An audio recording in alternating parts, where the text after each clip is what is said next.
कि अब ये मीडिया को नेचुरल भी पता है, बाहर भी पता है कि जैसी है वैसी है और ऐसी की तैसी है। लिबास में सुना है आपको साड़ी बहुत पसंद है, किसको देख के ये इंस्पिरेशन ली? अम्मी मेरी बहुत दुबली पतली थी। अम्मी कोई भी कपड़े पहनती थी तो बहुत प्यारी लगती थी। हम तो अम्मी की मासियाँ लगते हैं, काले काले पीले पीले से हम सारे बच्चे। मगर मेरी अम्मी बहुत गोरी चिट्टी, दूध नहीं होता मलाई दूध, लंबे लंबे बाल, हसीन खूबसूरत, कुछ नहीं मुंह पे लगाती थी फिर भी प्यारी लगती। तो अम्मी कभी कभी कहीं शादी वादी पे जाना होता था, कुछ होता तो अम्मी साड़ी पहनती थी। तो मुझे अम्मी की ना वो बचपन, छोटी सी बचपन यही याद है कि अम्मी की पतली कमर, अम्मी की ग्रेस लंबी, और अम्मी पल्लू कभी छोटा नहीं लेती थी, लंबा पल्लू रखती थी हाइट के हिसाब से। मुझसे भी लंबी थी तो आप सोचें हाइट के हिसाब से कैसे रखती होंगी पल्लू। तो हम बस अम्मी को उस वक्त ना ऐसे देखते रहते थे और बस पागल हो जाते थे अम्मी के पीछे, दीवाने हो जाते थे कि अम्मी इतनी प्यारी, हम इतना कुछ पहन के भी नहीं अच्छे लग रहे, अम्मी साड़ी पहनती और अच्छी। तो जो अम्मी की चीज़ें थी उसमें, अम्मी की जो साड़ियाँ थी वो सारी की सारी उन पर मैंने कब्जा कर लिया। मैंने अभी तक हार्डली कोई 2-3 साड़ियाँ ऐसी होंगी जो डिज़ाइनरों की पहनी है। मैं जितनी साड़ियाँ पहनती हूँ मेरी अपनी माँ की साड़ी है, सारी अम्मी की साड़ियाँ हैं मेरे पास, वही पहनती हूँ। तो इसलिए वो सिग्नेचर बन गई, अम्मी की तरह कैरी करती हूँ। आपने सिग्नेचर के नाम से एक बुटीक भी तो शुरू की? जी, फिज़ा सिग्नेचर के नाम से की थी और बहुत चली, इतनी चली कि समझ नहीं आता था कि इतना पैसा कहाँ से आ रहा है।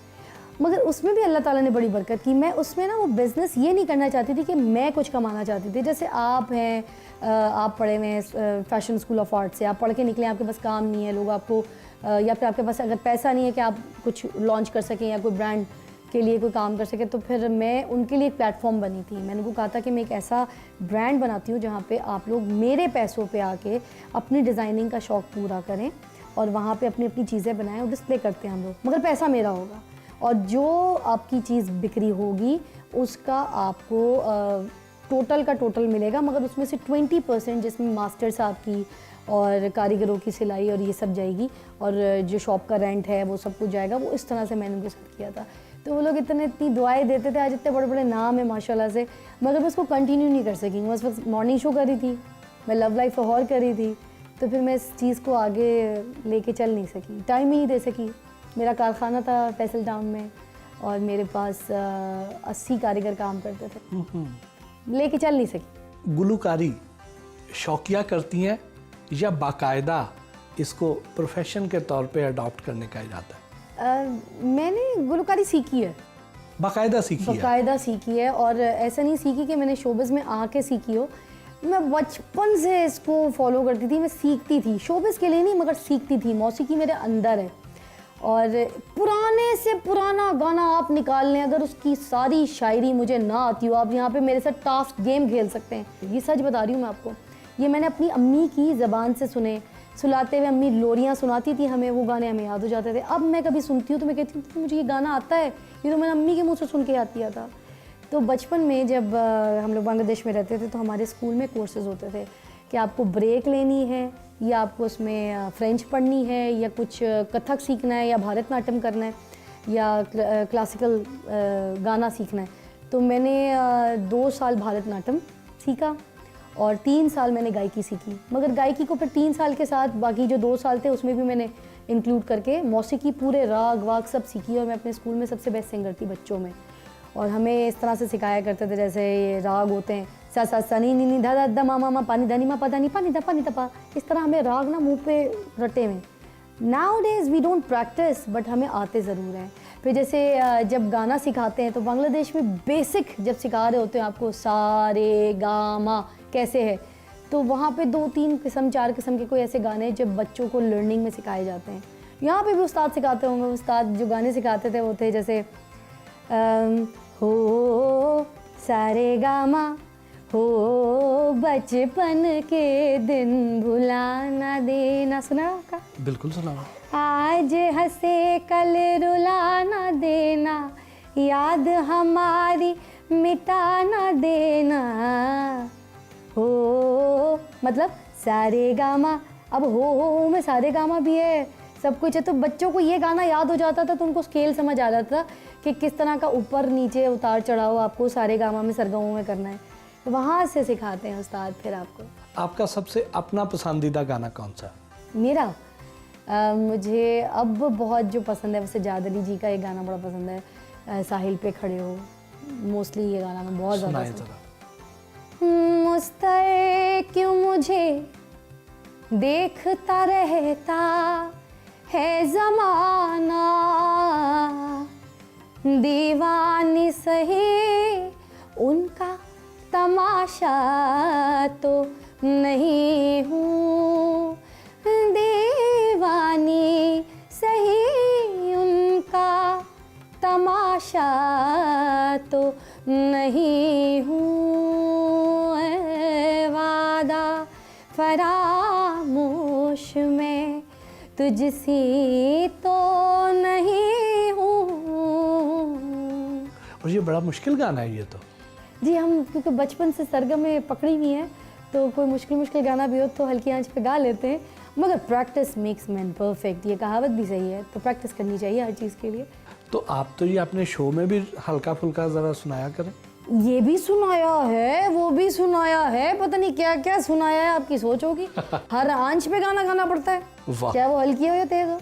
इतनी खूबसूरत आवाज़, तो कभी किसी फिल्म के लिए गाना नहीं गाया? एक छोटा सा सरप्राइज़ नहीं है, क्योंकि छोटा नहीं है, सरप्राइज़ बड़ा है, खैर तो वो बहुत जल्दी इंशाल्लाह ताला आपको देखने को मौका मिलेगा। बहुत बड़े लेजेंड सिंगर हैं, दुनिया उनको पसंद करती है, दुनिया उनके गाने सुनती है, तो उनकी कॉम्पोजिशन का एक गाना है, वो एक बहुत बड़ी फिल्म में ऑन एयर होगा, तो तब इंशाल्लाह आप सुनेंगे। तो वो आप हमें भी ज़रा सुना के दिखाइए। ओके, ये एक गाना जो है ये मेरे बड़े दिल के करीब है, मुझे लगता है ये मेरे ऊपर है, मेरे बचपन के ऊपर है और अब फराल के ऊपर है। कुछ ख्वाब है, कुछ ख्वाहिशें बाकी, कोई बचपने की शरारतें बाकी, कोई बेफिक्र चंचल रुते बाकी, कोई आरज़ू कोई मन्नतें बाकी, छोटी छोटी बातों में छुपी कहीं मीठी मीठी यादें भी बानी बानी। वाह, तो इतना अच्छा आप तो गा लेती हैं, तो इसको आप बाकायदा प्रोफेशन के तौर पे भी आगे लेंगी? अब मैं इसकी वीडियो बनाऊंगी इंशाल्लाह ताला, फिर लोगों के सामने ऑन एयर करूंगी, फिर फीडबैक देखूंगी। अगर जब मुझे लोगों ने पसंद किया, मेरे स्टाइल को पसंद किया, मेरी आवाज़ को पसंद किया, तो डेफिनेटली मैं आगे और भी गाने बनाऊंगी, क्योंकि गाना मैंने सीखा है, तो उसको फिर हल्की आंच पे प्रोफेशनली रखूँगी।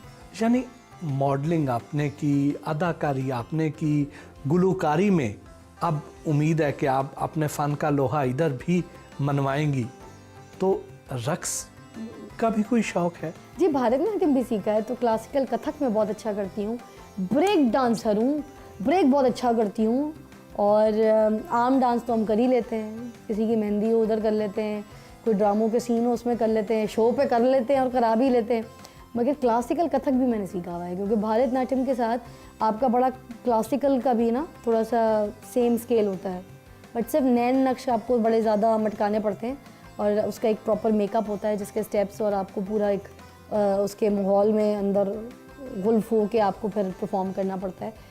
आंखें बहुत दुख जाती हैं, आम बंदे का काम नहीं होता है, मगर हम लोगों ने क्योंकि इसको सीखा है, तो इसको भी हम इसी तरह लेते हैं ना, ता थई थई था, तो हम लोगों के लिए ईजी होता है जिन्होंने सीखा हुआ है।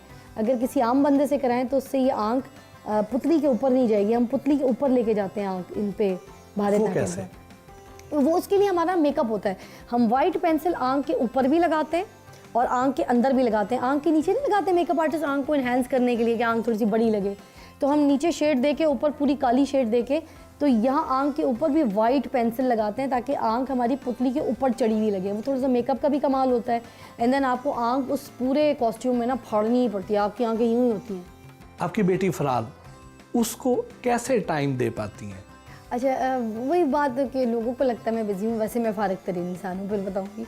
मैं कोई काम ही नहीं करती, मैं सिर्फ यही होस्टिंग करती हूँ, मैं कोई सोशलाइजिंग नहीं करती, मेरी कोई सहेलियाँ नहीं है, एक आध सहेली है पीछे, उसके कबाब जाके बने हुए जो होते हैं वो मैं ले आती हूँ उठा के, तो मेरे घर में जो दाल वाल बनी होती है मैं दे आती हूँ, क्योंकि मैं वेजिटेरियन हूँ, मेरे घर में ज़्यादातर दालें बनती हैं। आपको ऐसा क्यों लगता है कि मर्द ज़्यादा बेवफा होते हैं औरतों की निस्बत? बेवफा तो नहीं होता, मुझे लगता है कि अगर किसी इंसान को अच्छी औरत मिल जाए, अच्छी शादी हो जाए, बीवी अच्छी हो, तो इतना खुश, इतना सुखी हो जाता है, खुशहाल ज़िंदगी गुजारा होता है। वो कहता है अगर मेरी ज़िंदगी में इतना खुश मुझे ये औरत दे सकती है तो और खुशी और हासिल करता हूँ और शादी कर लेता हूँ। शाह खर्च हैं या बखील? शाह खर्च, बखील, बखील, कंजूस। जिंदगी में कोई पछतावा? अगर ज़िंदगी में किसी के पास पछतावा ना हो तो सीखने के लिए इंसान के पास कुछ नहीं हो।